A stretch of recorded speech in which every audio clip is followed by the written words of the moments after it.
Good morning, and thank you for joining us today on this important occasion. Monday, September 30th is National Truth and Reconciliation Day. It's a day to reflect on Canada's past with residential schools and understand how it still affects Indigenous peoples and support those impacted.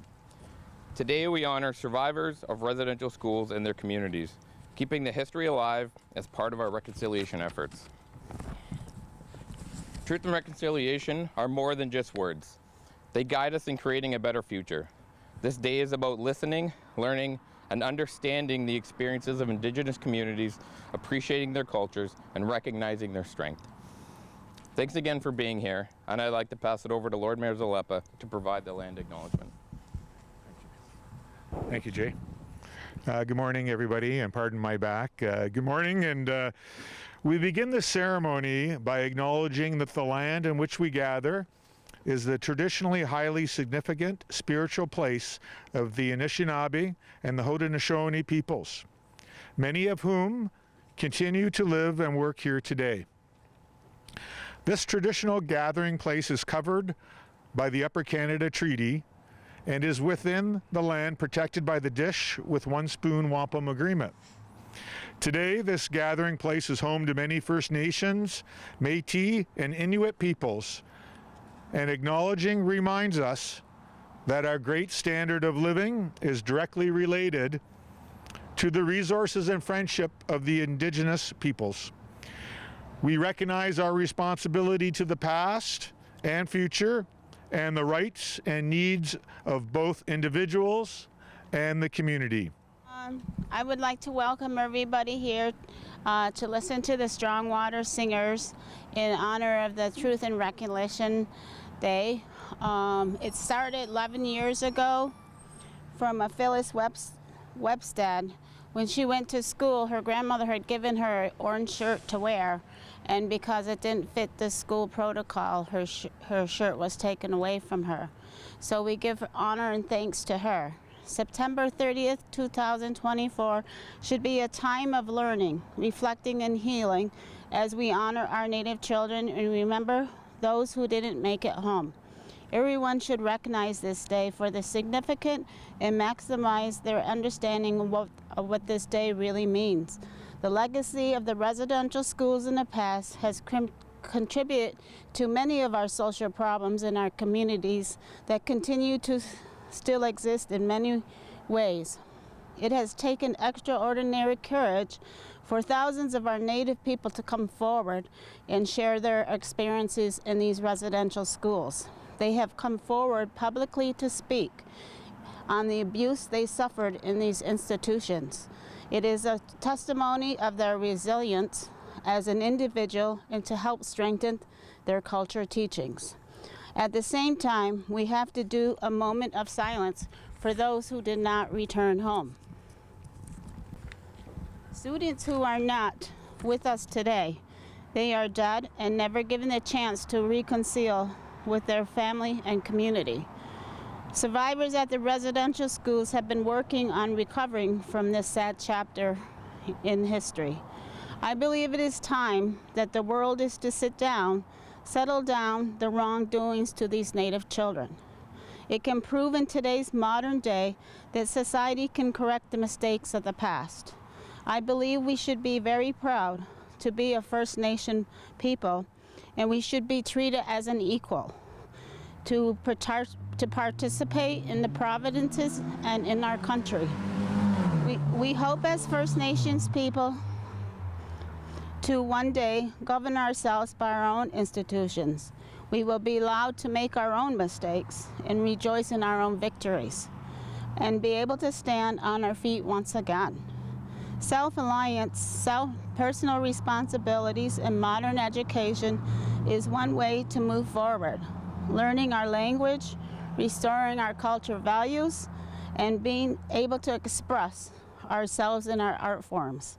Our treaty rights shall be honored and be negotiated at the government table. It is the most honorable way to resolve Indigenous issues in this country. As we continue to move forward, I challenge each person in this community to ask himself these questions. What is my story and where am I in the healing journey of our Native people in reconciliation? What part am I ready to play in this reconciliation with the Canadians and Native people? Perhaps educating our younger students and children the importance of our core values of our Indigenous families.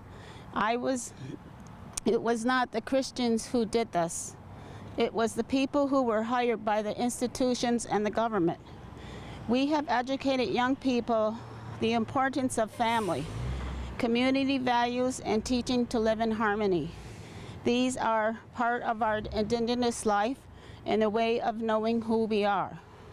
We are a new generation of people, and we are healthier from our wounds, and they are all to help prepare our younger ones to lead our nations. Time is the best medicine, including our words and actions. September 30th is an education on our residential schools. Cannot be one day celebrated, but it should happen every day.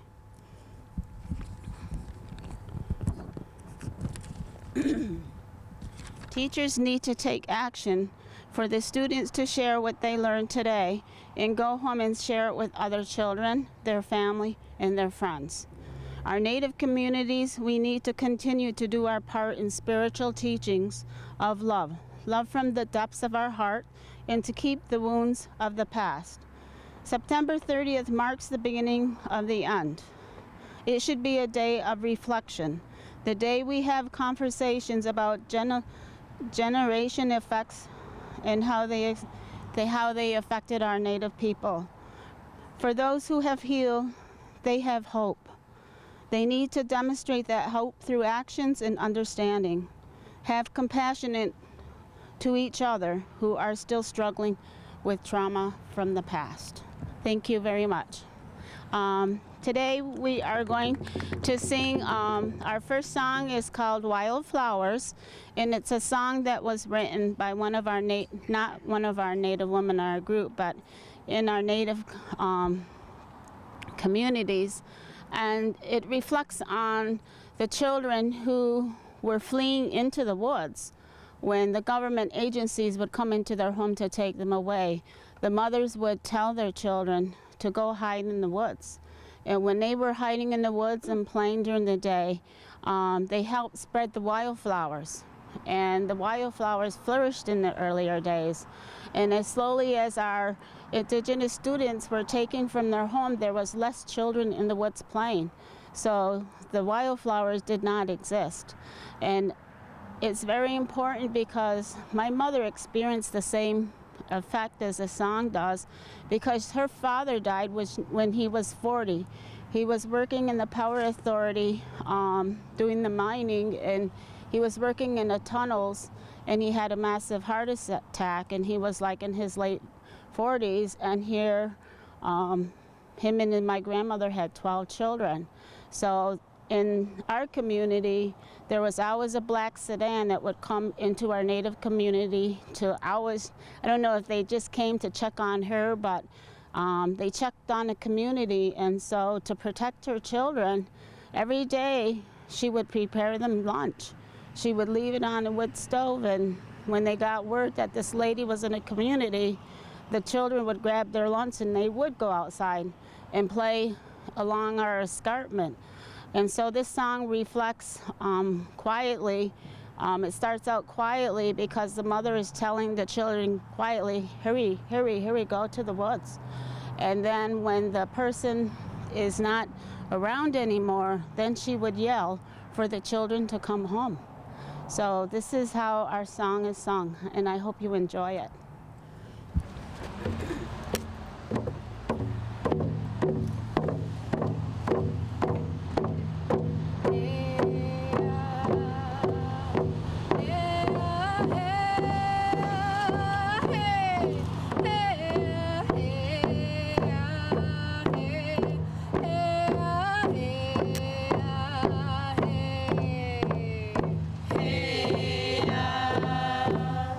Hey,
What a wonderful performance, everybody. That's just so, and it's so moving by the story that you're able to tell ahead of time for us. And I know I was very moved by it, so, and I'm sure many of us were here as well.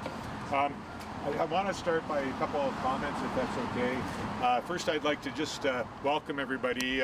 It's wonderful to see Councillor Burrows here. I see, and I'm wonderful to see our MP, Wayne Gates, here with us as well.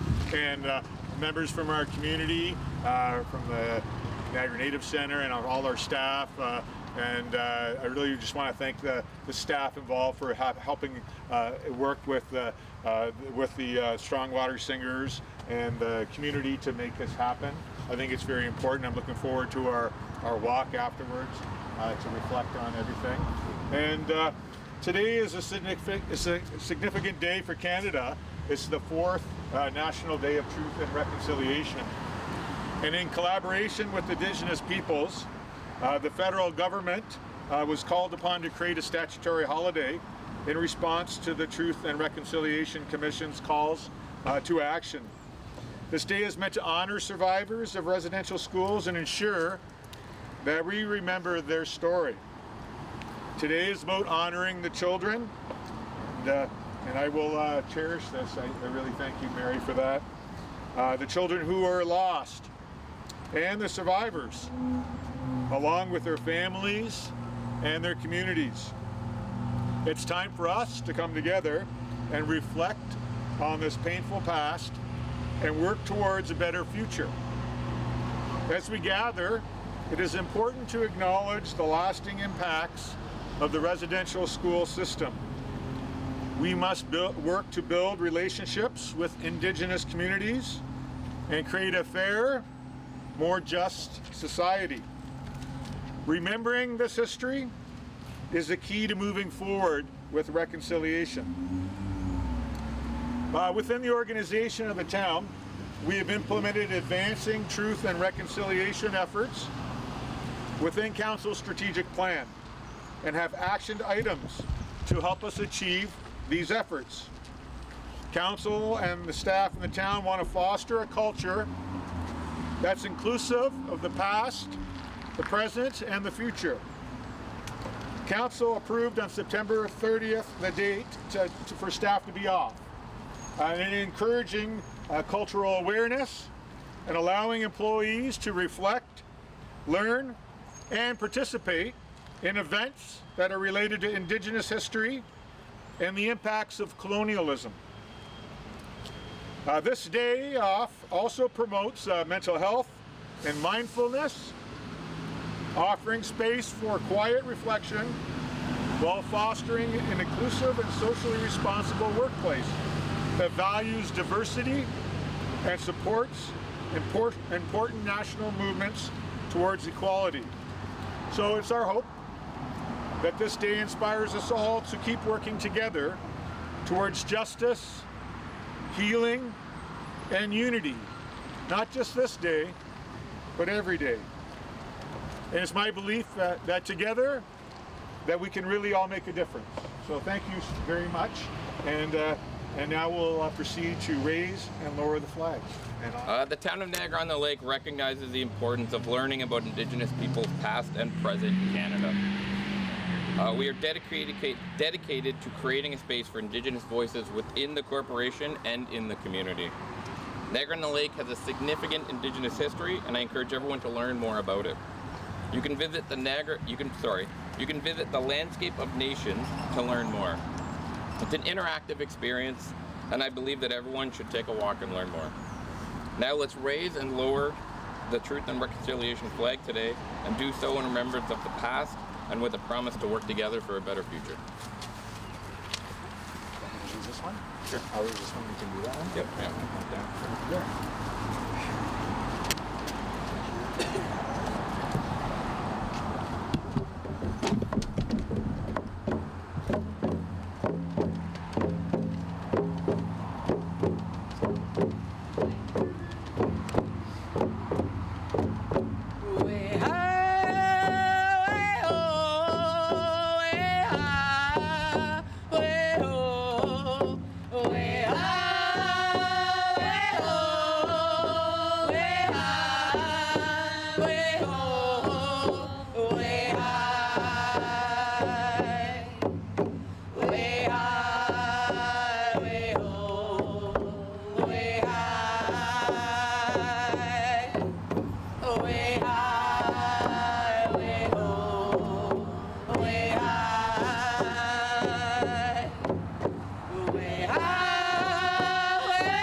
Okay, thank you again for joining us today. We hope this will be a meaningful step in our continued journey of education and growth. There's power in our collective commitment to acknowledging our history and changing our trajectory for future generations. Thank you to Council, thank you to the Strongwater Singers, and everybody that's here today. We invite you now to commemorate this day with a silent walk of reflection around the Virgil Sports Park track. What I want to say is that this is such an important event. I'm going to tell you why. There isn't a place in this country that's more important than Niagara-On-the-Lake when it comes to the War of 1812 and how our brothers, our First Nations and our Indigenous soldiers stood and fought for this country.